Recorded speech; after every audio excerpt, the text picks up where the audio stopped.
So last Thursday, my coworker Brian cornered me at the office Keurig and, with the same intensity he uses when defending the Oxford comma, asked if I wanted to join his book club. Now, Brian's the kind of guy who alphabetizes his lunch, so I figured this book club would be aggressively organized, possibly with spreadsheets.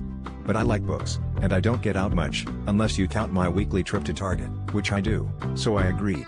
The only mildly odd thing was that Brian insisted on meeting at the local YMCA, not his place.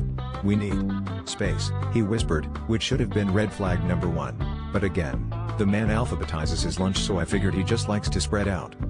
Fast forward to Saturday evening. I show up at the YMCA conference room with a copy of The Great Gatsby, because honestly, it's the only book I own that makes me look smarter than I am. I walk in and immediately notice there are no chairs, no circle of cozy readers, not even a single copy of Oprah's book club. Instead, there's a boombox, an entire wall covered in cryptic symbols that I later realize are actually stylized grocery store receipts, and about 10 people in workout clothes stretching like they're about to run a marathon. Brian, wearing yoga pants with tiny bagels printed on them, greets me with a solemn nod and hands me a Ralph's receipt.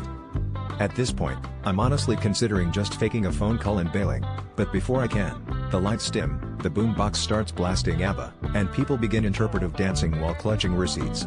There's twirling, leaping, and a guy named Steve who does something that can only be described as the coupon shuffle. Brian whispers, "Tonight's theme, unexpected savings." He then launches into a routine that, judging by the intensity, is supposed to represent buying kale on sale. I stand there, clutching my receipt for a family-size bag of Cheetos, feeling both underdressed and emotionally unprepared. By the time it's my turn, I've come up with a routine that mostly involves me dramatically reenacting the shame of buying ice cream and shampoo at 2 a.m. to the tune of Dancing Queen. The club erupts in applause, and Brian beams at me, saying, "You've truly captured the spirit of impulse buying."